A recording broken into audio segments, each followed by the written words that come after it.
लाहौर, कैसे हैं आप सब? उम्मीद करती हूँ कि ठीक ठाक होंगे, अपनी जिंदगी अच्छे तरीके से और भरपूर तरीके से गुजारे होंगे। मैं हूँ आपकी होस्ट मुनीबा आसिफ और आप देख रहे हैं अपना पसंदीदा प्रोग्राम जागो लाहौर। जनाब, सुबह सुबह का वक्त हो और सर्दी भी हो तो सबसे पहले आपको गर्मा गर्म चाय का कप जो है वो नजर आता है, और मैंने भी अपना चाय का कप पकड़ लिया है, तो आप भी अपना चाय का कप लें और आ जाएं अपने स्क्रीन के सामने, क्योंकि आज हमारा जो वक्त है वो 2 घंटे ही हम एक दूसरे के साथ गुजारेंगे और उसमें हमने बहुत सारी बातें करनी है। रोजाना की तरह आपसे मालूमाती और दिलचस्प सेगमेंट्स भी आपके लिए लेकर आए हैं, जिसमें आपको बताएंगे कि आप अपने इश्यूज को किस तरह रिजोल्व कर सकते हैं। तो देर किस बात की जनाब, चलते हैं अपने प्रोग्राम की तरफ। लेकिन मौसम में एहतियात कीजिए, सही तरीके से खुद को कवर करके रखिए ताकि नज़ला, जुकाम और इन जैसी जो दूसरी बीमारियों से आप बच सके और मौसम को भरपूर अंदाज में एंजॉय कर सके। ऑब्वियसली, क्योंकि कहा जाता है कि जान है तो जहान है। अगर आप अच्छे तरीके से रहेंगे, सेहतमंद रहेंगे, तो आप अच्छे तरीके से एंजॉय कर सकते हैं। और इसी हवाले से अगर बात बढ़ाएं तो हमारे यहाँ एक अजीबो गरीब रुझान है।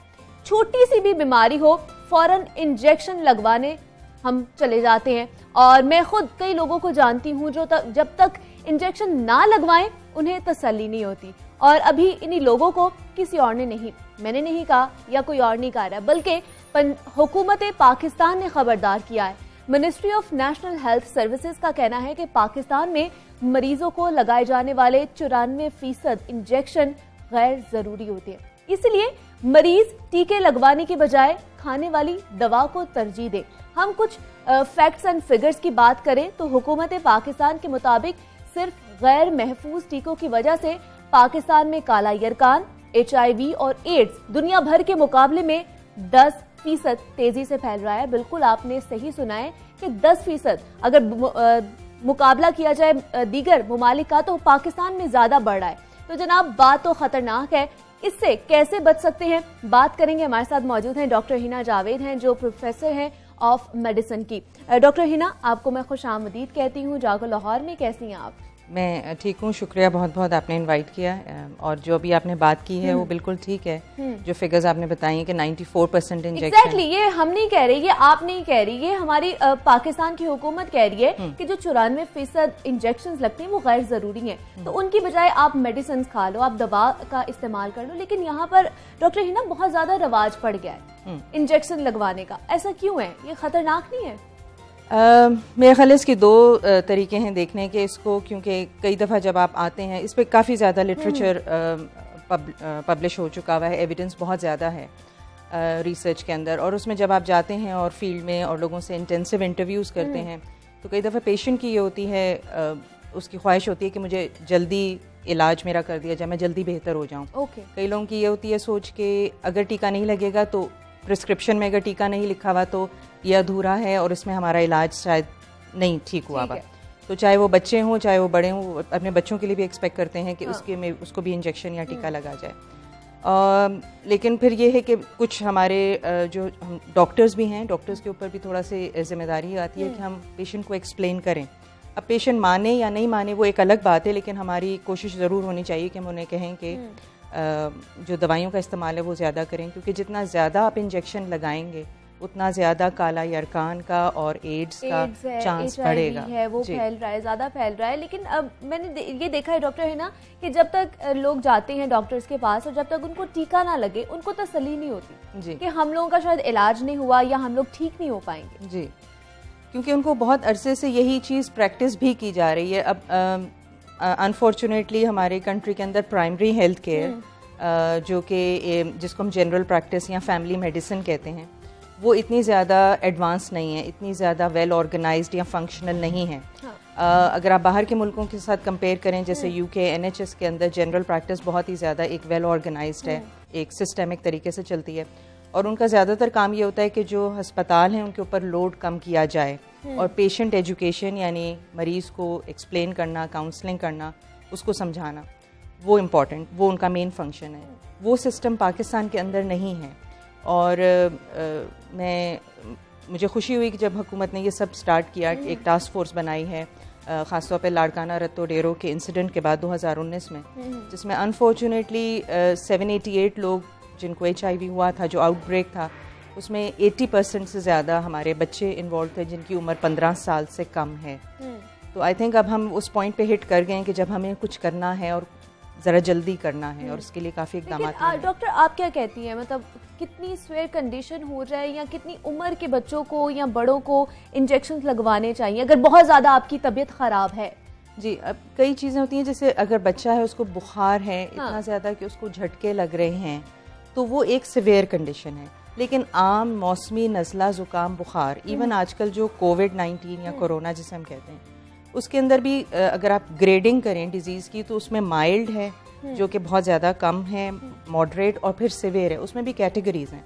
तो मॉडरेट में मॉडरेटली सिवियर वो एरिया है जहाँ पे आपको अस्पताल की ज़रूरत है या इंजेक्टेबल्स की ज़रूरत है, लेकिन उससे पहले दवाइयों से माइल्ड कंडीशन के अंदर तो आप सिर्फ पैरासीटामोल, पैनाडोल जिसे हम कहते हैं वो खा लें, पानी का इस्तेमाल करें ज़्यादा, घर के बने हुए खाने खाएं और एहतियात करें जिसमें हैंड हाइजीन वगैरह ये चीज़ें। डॉक्टर हिना, हमें ये बताइए, हमारे देखने वालों को भी ये बताइए कि कितना ख़तरनाक है एक तो दोबारा इस्तेमाल शुदा टीका लगवाना, और यहाँ पर मुसलसल टीके लगवाना भी ख़तरनाक हो सकता है कि नहीं?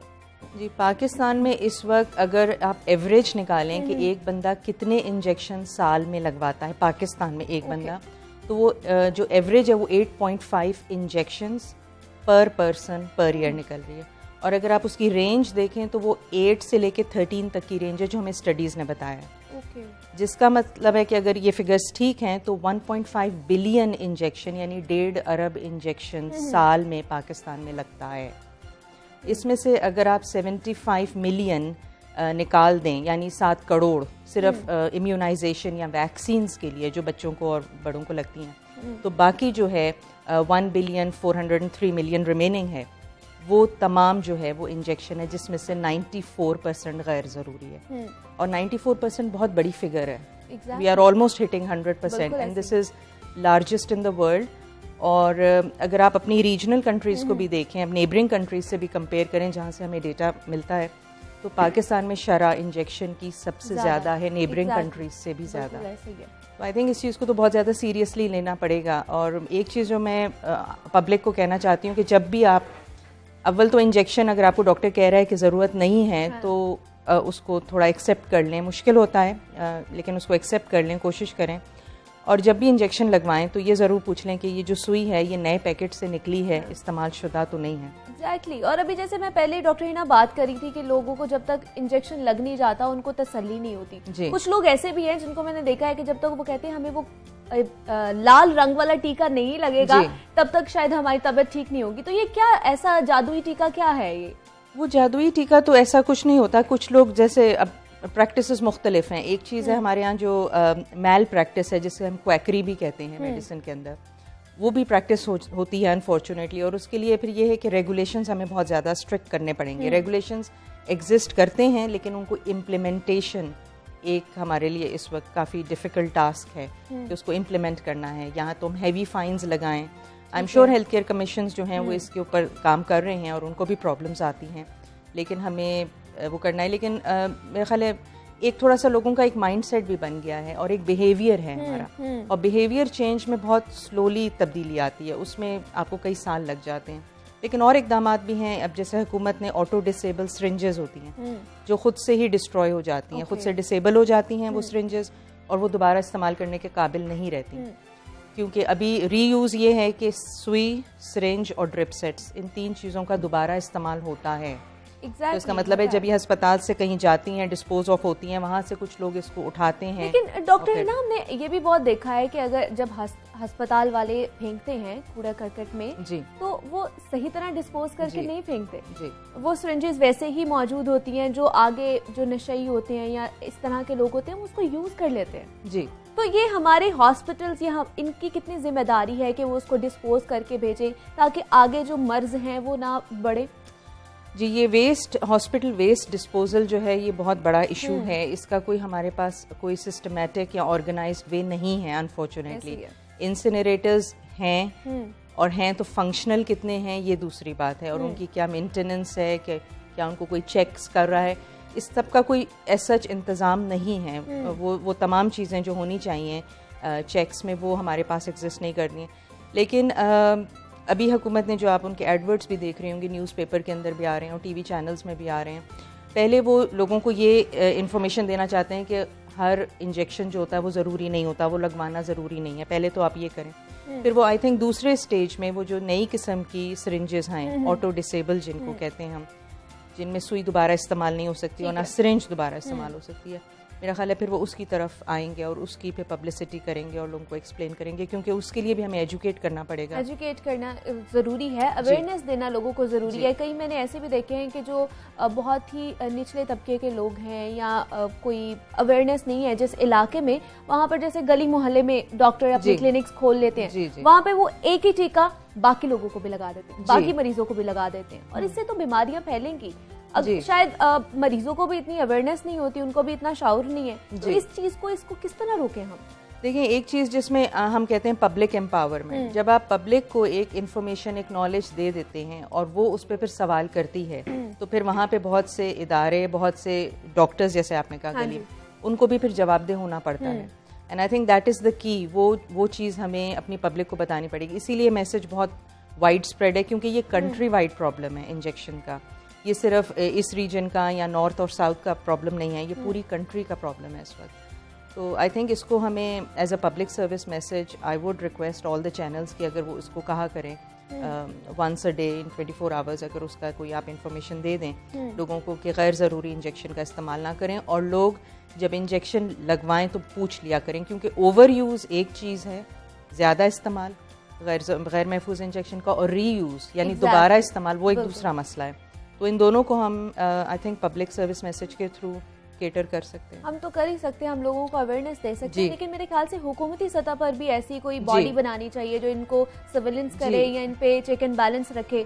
जी, इसके लिए एक टास्क फोर्स तो बनी हुई है जिसके ऊपर उसमें काम हो रहा है, उसमें बहुत से लोग हैं, और उन्होंने इसके ऊपर भी देखा है कि जो अभी जो कन्वेंशनल सिरिंजेस हैं, यानी जो आजकल मार्केट में इस्तेमाल होती हैं, तो उसकी जो मैन्युफैक्चरिंग है पाकिस्तान में, उसको भी देखा जाए, उसकी इंपोर्ट को भी देखा जाए, और अगर हमने नई वाली सिरिंज को इंट्रोड्यूस करना है तो क्या पाकिस्तान में ऐसे मैन्युफैक्चरर्स हैं जो कि उसको बनाने की कैपेसिटी रखते हैं, क्या हमारे पास मशीनी आलात और लोगों की ट्रेनिंग है कि हम ऐसी सिरिंज जो मार्केट में लाना चाह रहे हैं और जो अभी दस्तयाब है उनको रोकना चाह रहे हैं, तो ऐसे तमाम कामों पे इस वक्त काम हो रहा है।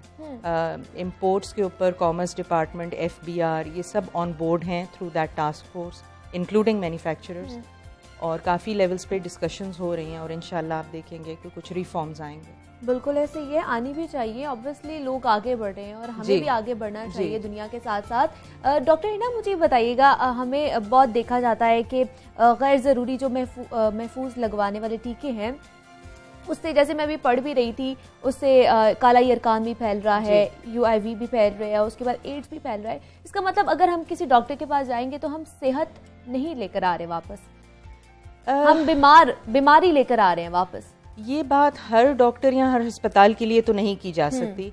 हमारे इसी सेटअप में कुछ बहुत से ऐसे ज़बरदस्त डॉक्टर्स भी हैं, एंड आई एम श्योर आप उसको रिकग्नाइज करेंगे कि हमारे बहुत से डॉक्टर्स कोरोना में सर्व करते हुए उनको एक्वायर किया इन्फेक्शन एंड दे डाइड। तो मेरे ख्याल है एक जनरलाइज स्टेटमेंट हम नहीं कह सकते, क्योंकि हमारे इसी सेटअप में बहुत अच्छे लोग भी हैं जो कि बहुत उस तरह से काम कर रहे हैं, बट एक स्टैंडर्डाइज चीज़ होनी चाहिए, यानी सिर्फ चंद डॉक्टर्स ही क्यों पेशेंट को एजुकेट कर रहे हैं, बाकी क्यों नहीं कर रहे।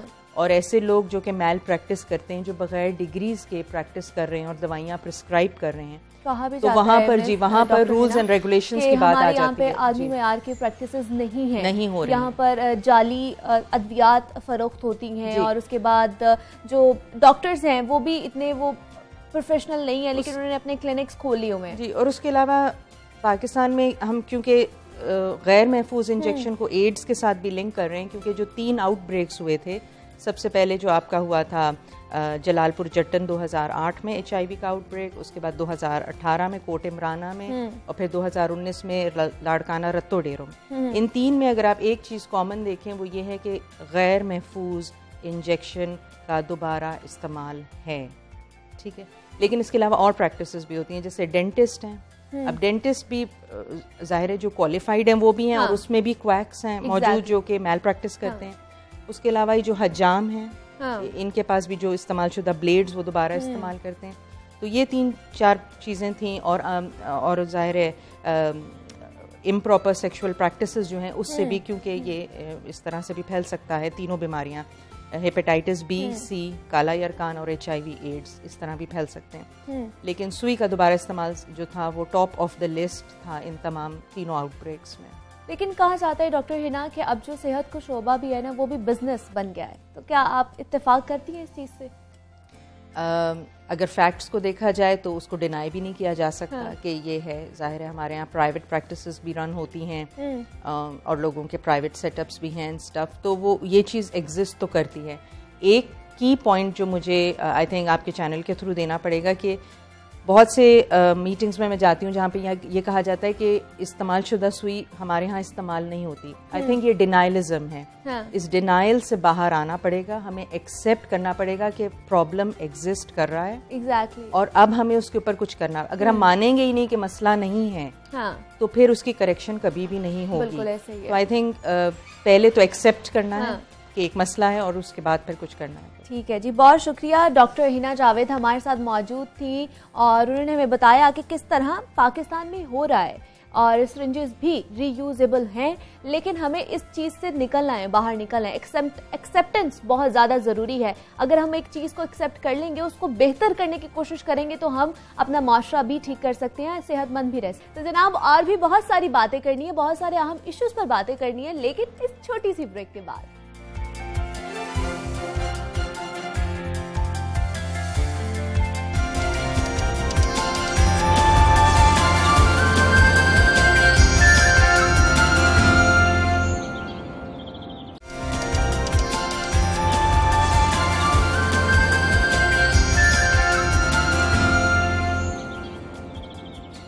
अस्सलामुअलैकुम, वेलकम बैक जनाब। कैसे हैं आप जनाब? ठीक होंगे। और अब हमने जिस मसले के बारे में बात करनी है वो हमारा समाजी मसला है और बहुत ही अहमियत का हामिल है।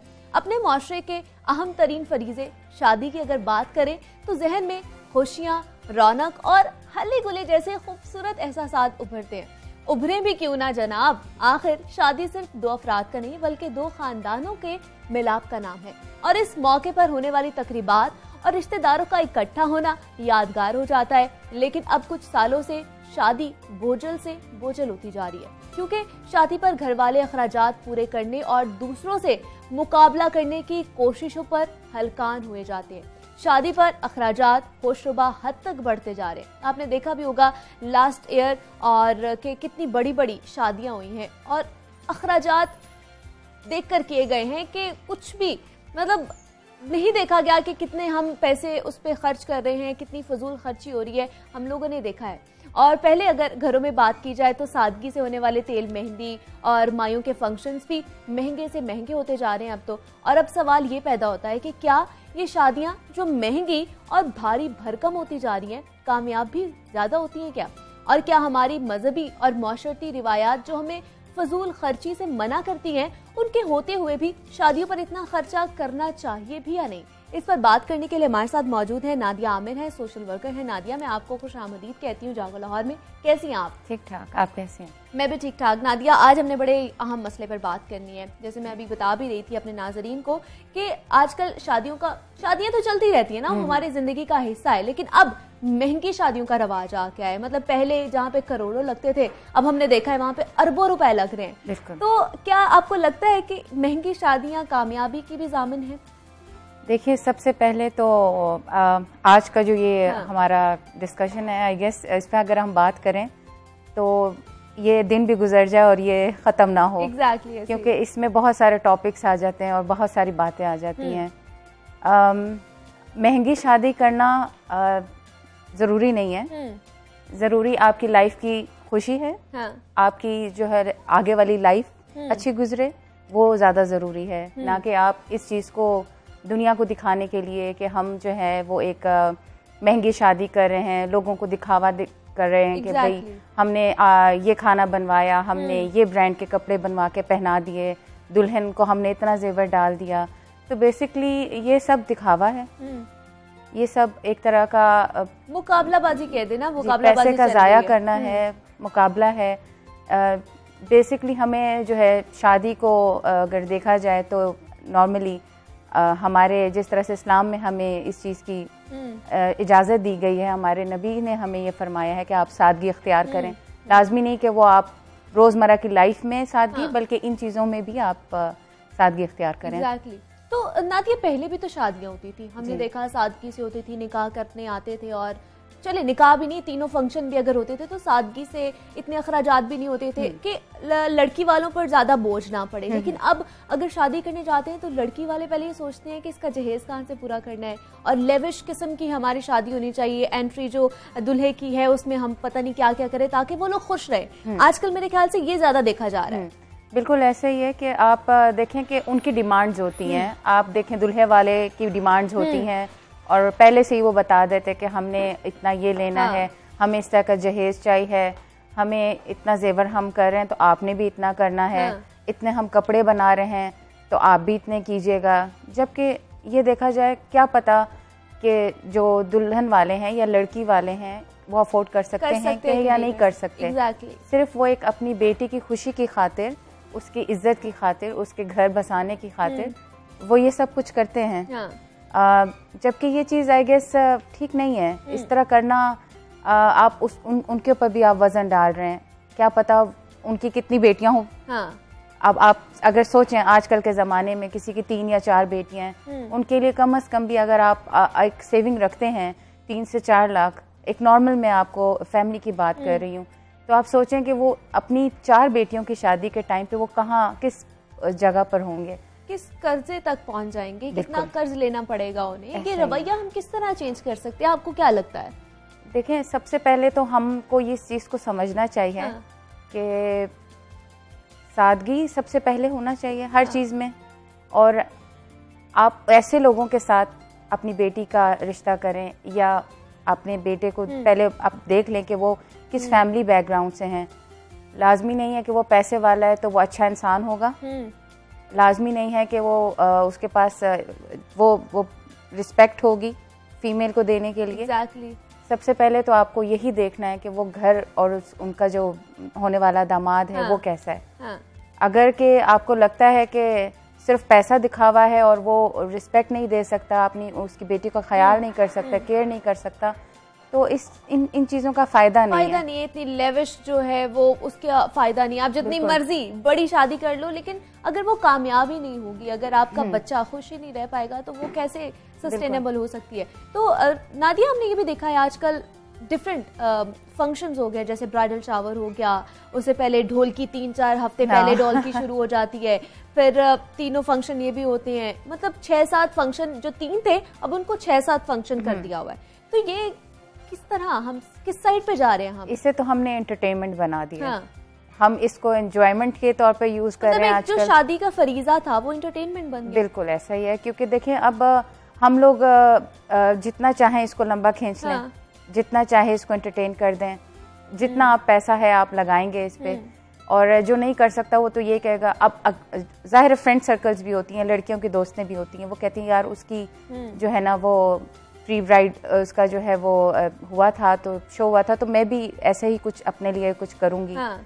क्या पता वो नहीं अफोर्ड कर सकती है, तो इतना लंबा उसको खींचना, एक प्रोग्राम को, एक ओकेजन को करना, ये आई गेस ये सिर्फ एंटरटेनमेंट रह चुका है। इसमें आप देखें कि सिर्फ पैसा है, मतलब और इसमें कुछ भी ऐसा नहीं है हम कहें कि आप उसको दिखावे के सेंस पे आप ले रहे हैं, आप मुकाबला कर रहे हैं और एंटरटेनमेंट कर रहे हैं। इसके अलावा आई गेस वो चीज़ खत्म हो चुकी है। अगर देखा जाए तो अगर इसी तरह अगर आपने किसी का घर बसाना होता है या कामयाब होना होता है एक रिश्ते में, तो शायद आज जो रेशो है डाइवोर्स की वो इतनी ज्यादा ना होती। बिल्कुल, क्या लगता है आपको? बिल्कुल, आपने बिल्कुल सही कहा कि आजकल के वक्त आप देखें डाइवोर्स जो है ना बहुत ज़्यादा कॉमन हो गया है। पहली बात जो ये है कि आप बच्ची की उस एज में शादी करवाएं जब वो इतनी मेच्योर हो सके कि वो अपने पाँव पे खड़ी हो।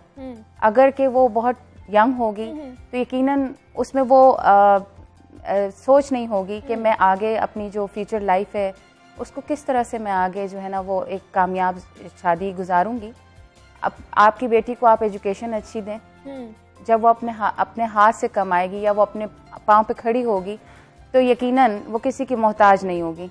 अगर आप इन चीज़ों को देखें, अगर आप उसको डायरेक्टली आप उसकी 18, 19, 20 की एज में शादी कराते हैं तो फर्दर आप देखिएगा ज़्यादातर इसी तरह ही लोग जल्दी जो है ना वो अपनी लाइफ से जो है ना डिस्टर्ब होते हैं, क्योंकि उनको चीज़ों का पता नहीं होता कि किस तरह से मैनेज करना है, ससुराल को कैसे मैनेज करना है, हस्बैंड की तरफ से जो है प्रॉब्लम्स आती हैं, और ये सारी चीज़ें मैटर करती हैं आई गेस। मतलब अगर आप महंगी शादी भी कर ले लेकिन आप उसको कह सकते हैं कि कंफर्म नहीं है आपको कि वो शादी चलेगी या नहीं चलेगी, लेकिन हमारी तो उम्मीद यही है या हमारी अल्लाह से दुआ यही है कि अगर आप करते हैं शादी तो देख समझ के देखभाल कर शादी कीजिए। सब कुछ पैसा नहीं होता, सब कुछ जो है दिखावा नहीं होता। तो हमने देखा नादिया कि कोरोना में भी तो शादियां हुई, सादगी से हुई। हाँ, बल्कि हम दोबारा उसी साइड पर आ गए, तो क्या हमें ये रवैया पहले भी इख्तियार कर लेते तो ज्यादा अच्छा ना होता? जरूर इसी तरह ये कि अगर हम यही चीज अगर देखें,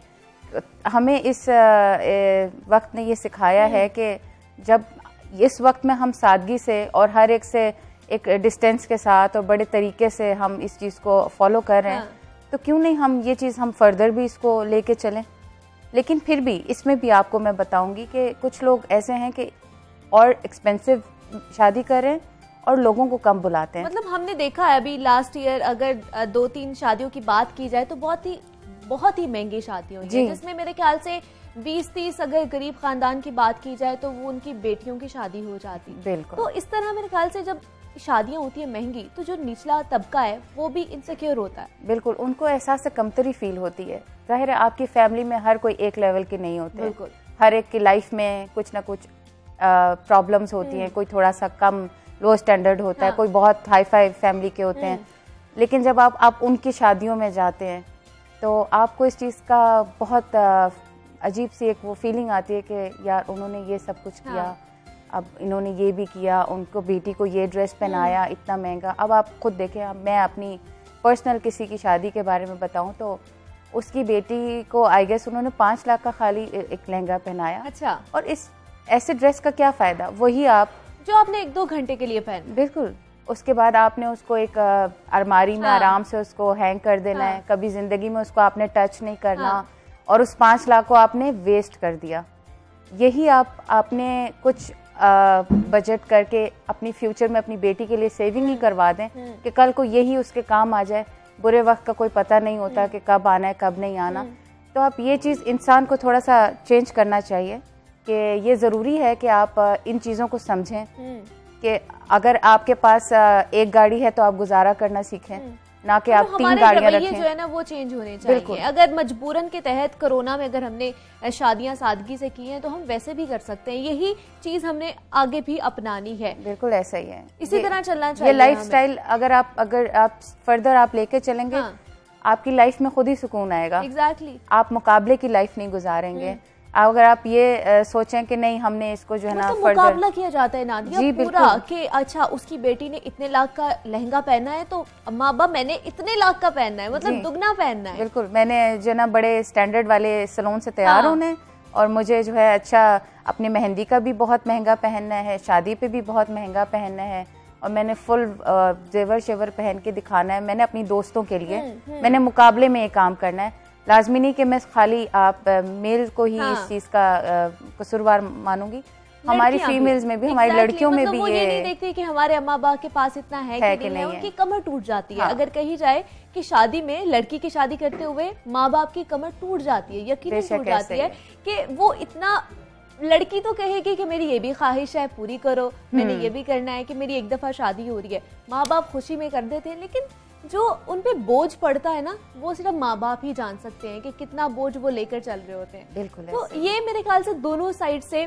हमें रवैया तब्दील करने की कोशिश करनी चाहिए। बहुत जरूरी है, बहुत जरूरी है। माशरे में अगर अच्छी कामयाब लाइफ गुजारनी है, अगर आपने फर्दर अपने कारोबार को अच्छा करना है, देखें इस चीज से, शादी के बंधन से ही आपकी लाइफ पूरी कारोबार की आपने नादिया बात की है, लेकिन मुझे अब लगता है कि अब एक जो रिश्ता है, शादी का रिश्ता भी लोगों ने कारोबार समझ लिया है। आप जहेज की बात करते हो, आप पूरी एक लिस्ट बना के दे देते हो लड़की वालों को कि हमें ये चाहिए, लड़के को ये चाहिए, और मतलब कारोबार समझ लिया है ना।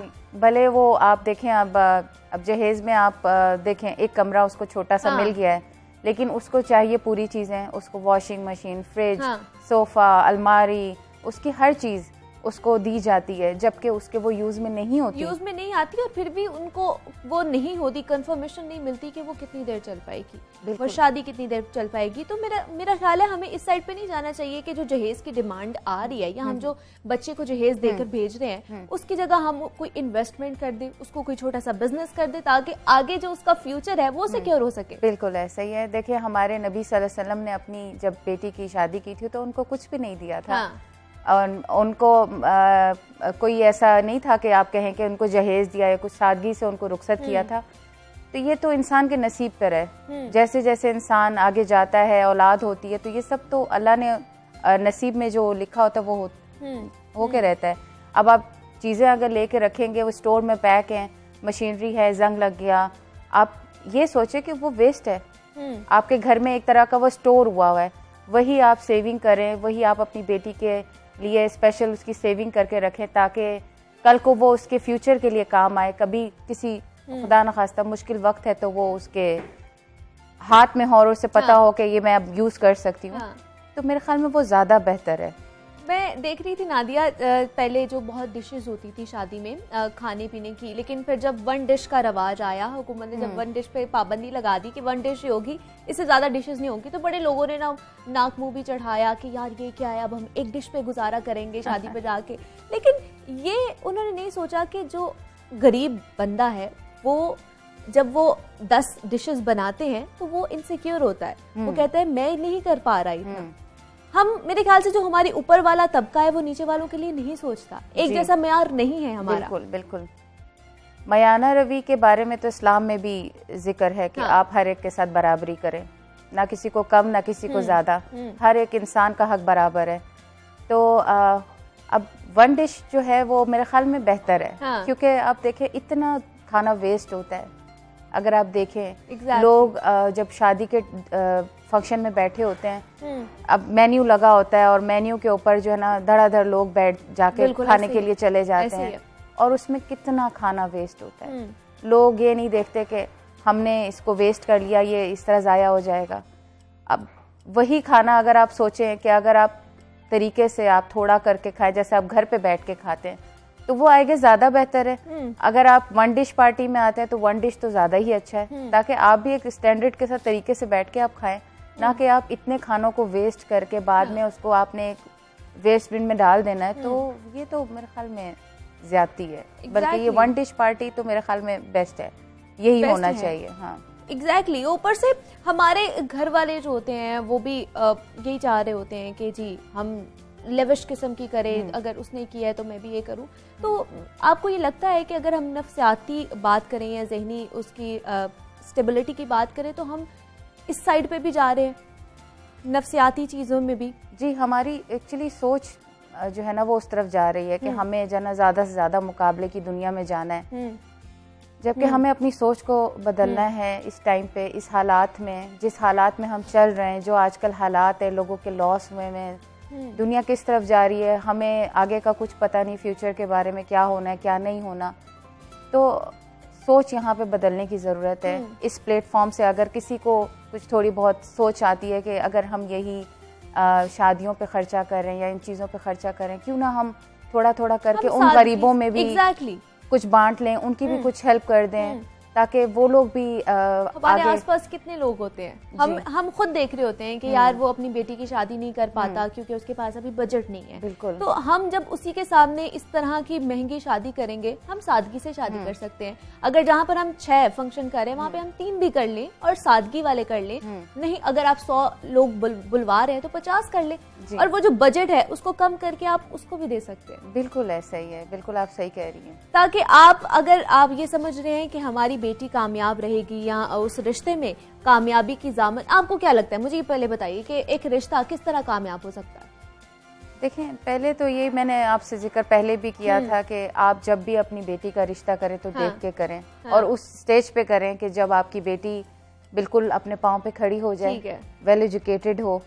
और सेकेंडली आप उसके घर वालों को देखें, लड़के के घर वालों को देखें कि वो इस लायक हैं कि अपनी बेटी हम उधर दें, मैं बड़े सख्त अल्फाज में बोलूँगी कि लाइक है का मतलब ये है कि वो इस हालात में है कि हम उस बच्चे की शादी कर सकें। एग्जैक्टली जिस तरह हमने अपनी बेटी को रखा है वो उस तरह रख सकता है कि नहीं रख सकता, यही होता है ना एक माँ बाप का कि जो हमने फैसिलिटीज उसको दी हुई हैं वो हमारी बेटी को दे सकता है कि नहीं दे सकता। हमारे साथ मौजूद थी नादिया आमिर, थी सोशल वर्कर थी, हमें बता रही थी कि हमारा मुआशरा किस साइड पर जा रहा है और हमारी जो महंगी शादियां हैं वो कितनी उरूज पा चुका है और कहाँ कहाँ हम पहुँच चुके हैं, हमारी माशरती अखराजात और जो जितनी भी रिवायात हैं वो किधर चली गई हैं।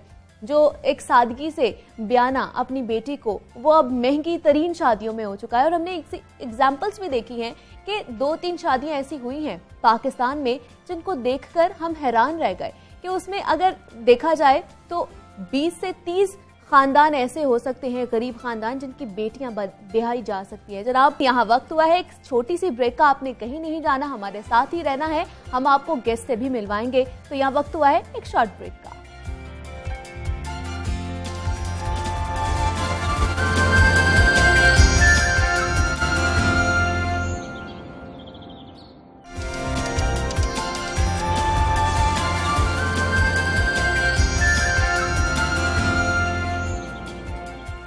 वेलकम बैक जनाब, और कैसे आप ठीक ठाक ही होंगे, आई नो।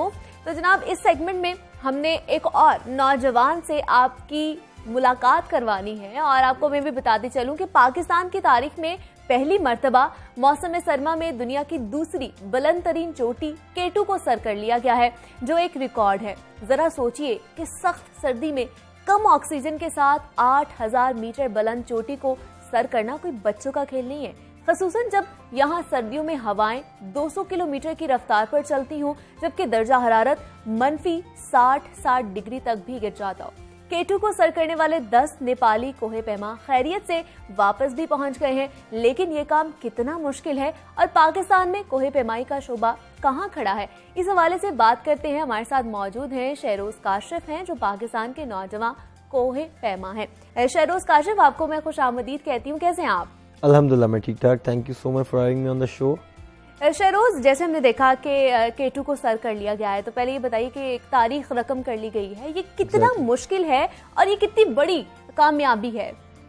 अगर मैं इसकी थोड़ी सी हिस्ट्री बताता चलूं इस पूरे K2 को सर करने की, तो ये एक प्रोजेक्ट पॉसिबल के नाम से एक मिशन था जो कि दुनिया की 14 बुलंद तरीन चोटियां जो कि 8000 मीटर की थी, उनको एक नेपाली क्लाइंबर जो कि ब्रिटिश नेशनल भी है, निर्मल पुरजा सॉरी, उसने इसको सर किया। तो K2 को मौसम सरमा में सर करने का एक ख्वाब जो था ना, वो बहुत सारे क्लाइंबर्स ने देखा था। K2 को बहुत ज्यादा बार जो है वो सर करने की कोशिश की गई, लेकिन 7300 7600 से वापस आ जाया जाता था। ये पहली बार तारीख में हुआ कि K2 को इतनी सर्द मौसम में जो है वो समिट किया गया है। तो ये पूरी दुनिया में कोहे पैमाई का जो शोबा है उसके लिए एक बहुत बड़ी न्यूज़ है हमारे लिए, और मैं इस प्लेटफॉर्म से उन नेपालीज को भी एक कॉन्ग्रेचुलेट करता हूँ कि उन्होंने इस K2 को जो है वो सबमिट किया और पाकिस्तान का भी ऑल ओवर द वर्ल्ड नाम हुआ और नेपालीज का भी। तो आपको क्या लगता है कोहे पैमाई कैसा शौक है? मतलब ये इसमें जान भी जा सकती है, बहुत ही मेरे ख्याल से मुश्किल भी शौक है और हर किसी के बस की बात भी नहीं है। तो आपको कैसे शौक हुआ इस चीज़ का? कोहे पैमाई एक बहुत प्यारा काम है, क्योंकि आप दुनिया के वो वाहिद या कुछ चंद लोगों में से वो बंदे होते हो जो आप उस चीज़ का नज़ारा कर सकते हो जो कि दुनिया में हर कोई नहीं कर सकता। और अगर हम इसको इस्लामिकली रिलेट करें तो अल्लाह का हर वली और सूफी और नबी अल्लाह ने पहाड़ की तरफ भेजा था इबादत के लिए, गारों में भेजा इबादत के लिए। तो पहाड़ के साथ लगाव जो है वो अपने खुदा के साथ लगाव भी है, और आप जो है वो अपने खुदा के साथ जो है वो एक खुदा की जो बनाई हुई चीज़ें हैं वो एक्सप्लोर करते हो जाके।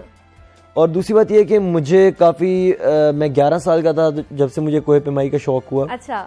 और 11 साल में से अल्हम्दुलिल्लाह मैंने काफ़ी ज़्यादा अचीवमेंट्स किए हैं, और आज अल्हम्दुलिल्लाह मैं दुनिया का कम उम्र तरीन कोहे पैमा हूँ जिसने ब्रॉड पीक को सर किया है। अच्छा, माशाल्लाह। और अब मैं माउंट एवरेस्ट के लिए जा रहा हूँ। इंशाल्लाह ज़रूर जाइएगा आप। मुझे बताइए शौक किस तरह आया? एक सोच होती है ना कि अच्छा मैंने ये करना है, कोई इंस्पिरेशन थी या क्या था? जी, हर चीज़ के लिए वैसे तो एक इंस्पायरेशन की ज़रूरत होती है, और मैं भी कुछ क्लाइंबर्स और ट्रैकर्स से इंस्पायर हुआ था। एक कैंपिंग हमने की थी शोगरान वैली में, मकड़ा पीक पे। अच्छा। सिरिपाई मेडोज नाम के एक मेडोज थे, वहाँ पे मैंने कैंपिंग की और कुछ लोगों को देखा मकड़ा पीक की तरफ जाते हुए। तब से मुझे भी एक एहसास हुआ, एज अ किड मेरे ज़हन में एक सवाल डेवलप हुआ कि आखिर ऐसा क्या चीज़ें हैं जो लोग वहाँ पे ऊपर जाते हैं। तो वही सवाल जो है वो मुझे दुनिया की बुलंदतरीन चोटियों पे आज फिरा रहा है।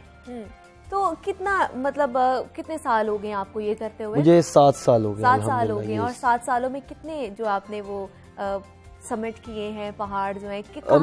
मैंने काफ़ी ज़्यादा पहाड़ समिट किए, लेकिन जो मेरे मेन हैं वो मैंने खुर्दुपीन पास किए, जो कि 11 साल बाद क्रॉस किया गया है इस दुनिया के अंदर। यस। उसके बाद मैंने ब्रॉड पीक किया। ब्रॉड पीक उन 14-8,000 मीटर की चोटियों में से एक चोटी है जो K2 के बिल्कुल साथ है, और इसकी हाइट जो है वो 8,047 मीटर है। अच्छा। और इसको मैंने 45 डेज में सबमिट किया। और 7,900 मीटर्स तक मैंने ऑक्सीजन नहीं यूज किया। मतलब इसकी क्या प्रैक्टिस होती है, क्या होता है? मतलब किस तरह ऑक्सीजन अगर इस्तेमाल नहीं किया तो फिर कैसे? ऑक्सीजन ये होता है कि आप वेल एक्लेमेटाइज्ड होते हैं। अगर मैं थोड़ा टेक्निकल साइड पे आऊँ क्लाइंबिंग की, तो इसके लिए कुछ ट्रेनिंग्स होती हैं। मेरे जो उस्ताद हैं स्कर्दू में, one of the most best mountaineering guide हैं, माउंटेनियरिंग ट्रेनर हैं। उनका नाम जाहिद राजपूत है, और चगोरी इंटरनेशनल इंस्टीट्यूट के नाम से जो है वो उनका एक इंस्टीट्यूट भी है जहाँ वो क्लाइंबर्स को ट्रेनिंग देते हैं। तो मैंने वहाँ पे ट्रेनिंग ली। उसके बाद मैं फिजिकल फिटनेस, मेरी अपना एक्सट्रीम फिटनेस स्टूडियो है हमारा जिम में, मेरा ट्रेनर है फहद, उसने मुझे ट्रेनिंग दी सारी। और उसके अंडर जो है मैंने ट्रेनिंग की, हैवी वेट ट्रेनिंग की, मैंने रनिंग की, 8 किलोमीटर रोज़ भागता था 20 kg वेट के साथ। तो इस चीज़ ने जो है वो मेरी लाइफ तो चेंज की। फिजिकल फिटनेस के साथ साथ मेरी मेंटालिटी पे भी बहुत इफेक्ट हुआ है इस चीज़। अच्छा। यस। तो that's why the big reason to choose this field is कि मेरी मेंटालिटी और मेरी फिजिकल फिटनेस जो है वो पहाड़ के टॉप पे जो है वो एक 17 साल का बच्चा अगर ब्रॉड पीक को समिट कर लेता है तो वो समिट जो है उसको 17 साल से कई साल बढ़ा कर देती है। एग्जैक्टली। तो घर वालों ने सपोर्ट किया अच्छे तरीके से? जी अल्हम्दुलिल्लाह, मेरे फादर ने मुझे बहुत सपोर्ट किया, मेरी मदर ने मुझे बहुत सपोर्ट किया, मेरे दोस्तों ने मुझे बहुत सपोर्ट किया। मतलब अमूमन एक ये देखा जाता है ना कि यार पहाड़ पे चढ़ोगे, अल्लाह खुदा ना खास्ता कुछ ऐसा हो जाए या कुछ भी हो जाए, घर वालों की ऑब्वियसली ये सोच होती है कि हमारा बच्चा सही सलामत वापस आ जाए। तो स्टार्टिंग में उन्होंने सपोर्ट किया?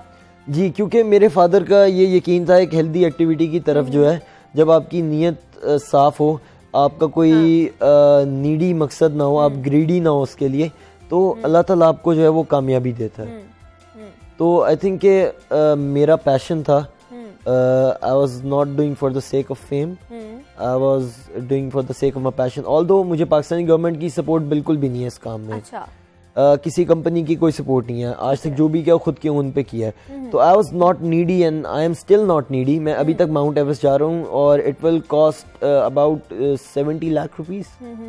तो वो भी अपने ओन पे कर रहे हैं सब कुछ, और वो कर रहे हैं। तो आई थिंक कि मेरा पैशन ही है जो मुझे इन जगहों पे लेके जाता है। तो शहरोज हमारे साथ कोई ऐसा वाकया शेयर करो कि मतलब किसी पहाड़ पे आप चढ़े हो और कोई खौफनाक ऐसा लम्हा आया हो जहाँ पे आपको लग रहा हो कि शायद खुदा ना खास्ता मैं अब नहीं बचूंगा या कुछ ऐसा हुआ हो। 7,900 मीटर पे, सॉरी 8,047 मीटर पे मैंने अपनी ग्लासेस उतार दी थी। अच्छा। माउंटेनियरिंग की कुछ असूल होते हैं कि आप जब एक सर्टेन हाइट पे होते हो तो आपको अपनी ग्लासेस रिमूव नहीं करनी चाहिए। ओके। क्योंकि जब सूरज की रोशनी रिफ्लेक्ट होकर आपकी आंखों पड़ती हैं तो यू गेट स्नो ब्लाइंड और आपको ब्लैंक नजर आना शुरू होता है, और आपको इतनी पेन होती है कि आपकी आंखें किसी ने बाहर निकाल ली हैं। अच्छा। जिंदा।